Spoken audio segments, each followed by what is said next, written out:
يا صباح الورد والفل والياسمين على احلى واجمل متابعين. ازيكم يا احلى اخوات في الدنيا؟ وحشتوني كتير كتير. ربنا يجعل يومكم النهارده مليان بالحب والخير والرضا والسعاده وراحه البال، اللهم امين. النهارده بقى عندنا يوم جديد وروتين جديد مليان طاقه ونشاط. تابعيني لاخر الفيديو ان شاء الله تتبسطي منه. يلا بينا بقى نكسب حسنتين قبل ما نبدا الفيديو ونذكر الله ونصلي على الحبيب. اللهم صل وسلم وبارك عليك يا حبيبي يا رسول الله. زي ما انتم شايفين اهو بقى يا حبايب قلبي، انا كنت قايمه في اليوم ده بدري. طبعا انا كنت عند ماما لسه. قلت بقى ايه، نجهز فطار مع بعض كده ونشوف روتيننا هيكون ايه ويومنا هنقضيه ازاي. اول حاجه بقى دخلت المطبخ، قلت بقى ايه، اجيب بتنجان كده اقشره عشان احط عليه رشه من الملح، لان بحب اعمل كده عشان ما يشربش معايا كميه من الزيت كبيره. بتقلي اكبر كميه من البتنجان باقل كميه من الزيت. طبعا قشرت البتنجان بتاعي وحطيت عليه رشة الملح زي ما اتفقنا، وطبعا سبته. قلت بقى ايه، اجيب بقى البطاطس كده كمان اقشرها واقطعها واجهز كل حاجة زي ما قلت لكم. وزي ما اتعودنا مع بعض بنجهز كل طلباتنا، وبعد كده بنتنقل على البوتاجاز نشوف احنا هنعمل ايه. ما اقعدش بقى ايه اجيب من شمال ومن يمين، لا، بكون كل حاجة معايا جاهزة، ببتدي اشتغل واجهز فطاري على طول. طبعا جبت البطاطس بتاعتي، طبعا قشرتها وقطعتها كمان صوابع زي ما انتوا شايفين اهوت يا حبايبي. كده خلصت البطاطس بتاعتي. جيت هنا بقى ايه، جبت الطعمية دي. كانت عجينة طعمية يا بنات امي هي اللي بتعملها. يعني امي دايما متعودة الطعمية او الفول هي اللي بتعمله في البيت، مش بتشتريه جاهز من بره خالص. فهي بقى كانت بتعملها كده، بتعمل كمية وبعد كده بتعبيها في الاكياس، يعني حسب الاستعمال او حسب الكمية اللي هي عاوزاها، وبعد كده بتحطها في الفريزر سواء كان فول او طعمية. زي ما انتوا شايفين اهوت. طبعا انا مسكت الطعمية بتاعتي الاول تبلتها، لان والدتي لما بتحطها في التلاجة ما بتحطهاش بالتوابل بتاعتها. انتي بقى لما بتطلعيها بتتبليها حسب ما انتي عايزه. حطيت عليها رشه من الكمون ورشه من الكربوناتو ورشه من الملح. طبعا انا كنت نزلت في الوقت ده بقى، طبعا عندي البوتاجاز تحت اللي هو الحدادي بتاع ماما.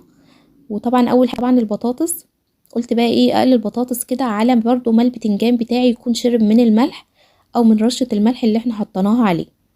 جيت هنا بقى قلت ايه، اول حاجه زي ما قلت لكم نقلي البطاطس بتاعتنا عشان طبعا ما تاخدش الزيت، ما ياخدش نكهه البتنجان وكده. فتبقى ايه البطاطس اول حاجه تنقلي. خلاص قليت البطاطس بتاعتي، طبعا مسكتها رشيت عليها رشه من الملح لاني طبعا ما كنتش نقعتها بالملح وكده. ابتديت بقى انزل بالبتنجان بتاعي. طبعا انا قبل ما منزل بالبتنجان بتاعي في الطاسه، كنت شطفته طبعا من الملح، وكنت طبعا عملت قرنين من الفلفل. وعشان الفلفل معايا يعني ما يفرقعش او ما يعملش صوت او يعمل عليكي زيت او كده، بكون حاطه فيه شعره ملح من الداخل. يعني بفتح قرن الفلفل كده وبحط شعره فلفل من الداخل من داخل الفلفل، وبسيبه برضو مع البتنجان. ولما باجي اقليه بشطفه قبل ما بقليه. طبعا انا كنت قليت البتنجان بتاعي. انا كنت هنا عملت دقه يعني توم وفلفل، وقلت بقى ايه، هنعمل طبق مسقعه كده حلو. طبعا كانت الدقه عباره عن توم وفلفل، كنت دقيتها. وطبعا قطعت حوالي 3 طماطميات قطع صغيره. طبعا الدقه بتاعتي طبعا اتشوحت معايا، والثوم بدأ ياخد اللون الذهبي واداني الريحه بتاعته. نزلت عليه بالطماطم، بحط رشه ملح من على الطماطم في التسبيكه بتاعتي، وبسيبها حوالي 5 دقايق بس كده. وبعد كده بنزل بالبتنجان بتاعي زي ما انتم شايفين اهو. خلاص كده الطبق المسقعه بتاعي خلاص خلص. ابتديت بقى انزل بطبق الفول بقى. والله العظيم الفول والطعميه بتاع امي ده حاجه خرافه تحفه. يعني بصراحه تسلم ايدك يا ماما، وربنا ما يحرمناش منك ابدا ولا من عمايل ايدك، ويخليكي لنا يا رب دايما. هي زي ما قلت لكم الفول والطعميه ده ما بتشتروش من بره خالص، هي اللي بتعمله على ايدها دايما في البيت. تعمل بالكميه وبعد كده بتعبيه في اكياس التلاجة وتحطه في الفريزر وتاخد منه حسب الطلب. كده بقى كنت تبلت الفول بتاعي، حطيت طبعا عليه الملح والزيت وشعره من الكمون. جيت بقى هنا للطعميه. شايفين الخضار بتاع الطعميه يا بنات؟ يعني عمرك ما هتقدري تشتريه من بره بالوضع ده. المحلات بتاعه الطعميه بتبقى تقلل الخضار شويه، لا ماما بتحب دايما تحط خضار وفلفل وتوم وكرات اللي هو المصري والفول طبعا بتكون غسلاه ونقعاه وبتطحنه، وبعد كده بقى زي ما قلت لكم بتعبيه في اكياس.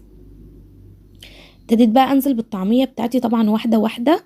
عندك سمسم بقى وعايزه تتبليها حطي، بس انا بصراحه ما كانش فيه، يعني ما كانش موجود سمسم وقتها. الطعميه مش غامقه يا بنات، هو من خضار الطعميه، لان ماما بتحب الخضار كتير في الطعميه، فهو ده اللي مديها بس اللون اللي هو الغامق شويه. بس الطعم والله العظيم حكايه، يعني الطعميه اللي انت بتعمليها في البيت دي حكايه ملهاش حل. يعني بتاكلي الطعميه دي حاجه تانية، نكهه تانية، طعم تاني. زي ما انتم شايفين اهوت. ابتديت طبعا حطيت كميه من الزيت، لان الطعميه بتبقى عاوزه تنقلي في زيت، في كميه زيت كبيره.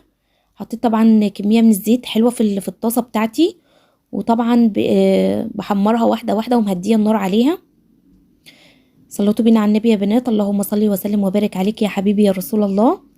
يلا يا حبايب قلبي، ما تنسونيش باللايك. لو انتي اول مره تشوفيني، انا ام لينا ودي قناتي. انزلي يلا اضغطي على كلمه اشتراك اللي تحت الفيديو، وفعلي زر الجرس، واضغطي على كلمه الكل عشان كل لما انزل فيديو جديد يوصلك بيه اشعار يا ست الكل. يلا نوريني ونوري عيلتي الصغيره عشان اكبر بيكم وقناتي تكبر بيكم ان شاء الله. بحب اشكر كل حبايبي اللي بيكتبوا لي التعليقات الحلوه اللي بتكبر بخاطري. ربنا يا رب يخليكم ليا وما يحرمنيش منكم ابدا، زي ما بتكبروا بخاطري وزي ما دايما بتسعدوني بتعليقاتكم الحلوه اللي بتفرحني دايما وبتشجعني. ربنا يا رب يخليكم ليا وما يحرمنيش منكم ابدا يا حبايبي. زي ما انتم شايفين اهو، خلاص ابتدينا بقى، خلاص هنخلص الطعميه بتاعتنا. زي ما قلت لكم انا مهديه النار عليها عشان تستوي على نار هاديه وتبقى فيها قرمشه، يعني تبقى الطعميه كده فيها نسبه من القرمشه كده، بتديكي طعم حلو قوي. زي ما انتم شايفين اهوت، خلاص ما عادش معايا حاجه. هنخلص بقى الطعميه بتاعتنا وهنجهز فطارنا، واستنوا معايا لاخر الفيديو ان شاء الله، هيكون روتين حلو جدا. هنخلص الفطار بتاعنا وهنعمل بقيه الروتين بتاعنا. طبعا في الوقت ده طبعا انا كنت عند ماما، زي ما قلت لكم انا روحت دلوقتي شقتي، يعني كان الفيديو ده معايا على التليفون، فقلت بقى اسجله وانزله لكم، لان بصراحه انا عارفه ان انا مقصره في حقكم قوي قوي اليومين دول، بس والله غصب عني، معلش سامحوني. هحاول على قد ما اقدر اظبط الامور شويه واقدر انزل فيديوهات باستمرار، انما والله العظيم معلش انا تعبانه بس اليومين دول شويه. ادعوا لي ربنا يا رب يحوش عني. هنظبط كل حاجه ان شاء الله مع بعض، وهنحاول ننزل فيديوهات زي ما قلت لكم باستمرار ان شاء الله. زي ما انتم شايفين اهوت، خلاص الطعميه بتاعتي خلاص خلصتها. انا طبعا مهديه النار زي ما قلت لكم، وادي الطعميه بتاعتي خلاص خلصت. طبعا خلاص بقى دخلت اجهز الفطار بتاعي. طبعا حطيت الصينيه بتاعتي، طبعا وادي البتنجان بتاعنا اللي عملناها، وادي الطعميه اللي كانت يعني تسلم ايديك يا ماما، ودي طبعا طماطم وخيار، وادي الفول بتاعنا، وادي جبنه قريش ماما بتعملها برضو على ايديها، وادي كمان الطرش بتاعنا، حبه اللفت اللي من ايد ست الكل. ربنا يا رب يخليك لنا يا ماما وما يحرمناش منك ابدا. كده خلاص يبقى الفطار بتاعنا خلص يا بنات وجهز بألف هنا. ادي الفطار بتاعنا اهوت، شايفين الطعميه وجمالها، وادي البتنجان، وادي البطاطس المحمره، والفول طبعا، واللفت، والطماطم والخيار. بألف هنا وشفا على قلوبكم وعلى كل اللي كل منه يا رب. خلاص فطرنا بقى والحمد لله وحمدنا ربنا. قلت بقى ايه، اظبط بقى الاوضه اللي انا بنام فيها انا وبنتي. الاوضه دي يا بنات احنا بنتلم فيها لما بنكون عند ماما انا واخواتي، يعني هي دي قعدتنا المفضله. الاوضه دي الاوضه الشتويه بتاعتنا، اوضه كلها دفى بصراحه. يعني الاوضه دي عند ماما دفايه في الشتاء، فلما بنكون هناك دايما انا واخواتي بنتلم دايما وبنقعد هنا. فقلت بقى ايه، اظبط بقى طبعا السرير اللي انا بنام عليه انا وبنتي. طبعا لينا كانت مبهدله الدنيا، طبعا لما بتتلم على ولاد اخواتي يعني بيقلبوا الدنيا، بيشقلبوا الدنيا زي ما بيقول. قلت بقى اظبط الدنيا كده. طبعا لميت اول الهدوم بتاعتها، كانت طبعا مطلعاها والشال من الاكياس، لميتها بقى كده ظبطتها. طبعا الشنطه طبعا اللي انا كنت بروح بيها عند ماما. مسكت بقى السرير بتاعي، اول حاجه طبعا فتحت الشباك، دخلت الشمس بقى الاوضه كده، لان الاوضه دي فتره الصبح دي بيبقى فيها الشمس دايما.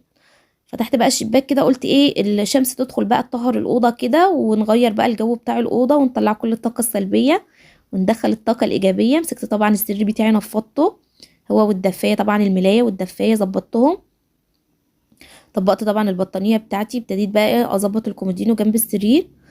قلت كمان بقى بالمره بقى نشيل الحصيره بقى كده اللي على الارض ونكنس الاوضه ونظبط الدنيا. مش معقول بقى هنقعد في مكان يعني مش هنظبطه او مثلا مش هنروقه، يعني هنبقى ضيوف بقى. قلت بقى امسك بقى الحصيره بتاعتي كده، خدتها طلعتها بره على البرندة، ومسكت بقى الارضيه كده بالمقشه. طبعا والله هي كانت نظيفه، بس يعني عشان بنتي وولاد اخويا لما زي ما قلت لكم لما بيتلموا على بعض بيبهدلوا الدنيا، فقلت بقى كده نظبط الاوضه كمان بالمره ونكنسها ونظبط الدنيا في المكان اللي احنا قاعدين فيه. إيه اللهم صل على النبي. جبت كمان بقى تحت السرير كده، شديت طبعا الكومودينو، قلت بقى اجيب تحته. هو بقيه البيت كان نضيف بس ما فيش غير الاوضه اللي احنا، لان زي ما قلت لكم احنا بنتجمع في الاوضه دي دايما لما بنكون عند ماما. ربنا يا رب يجعل البيت مفتوح بحسهم دايما هي وبابا يا رب، اللهم امين.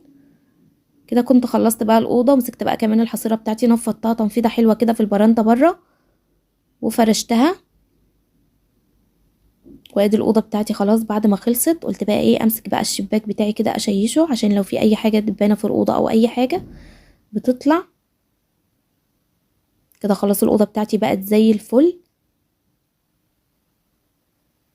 زي ما انتم شايفين اهو يا حبايبي. ادي الاوضه بتاعتي اهي بقت فله شمعه منوره.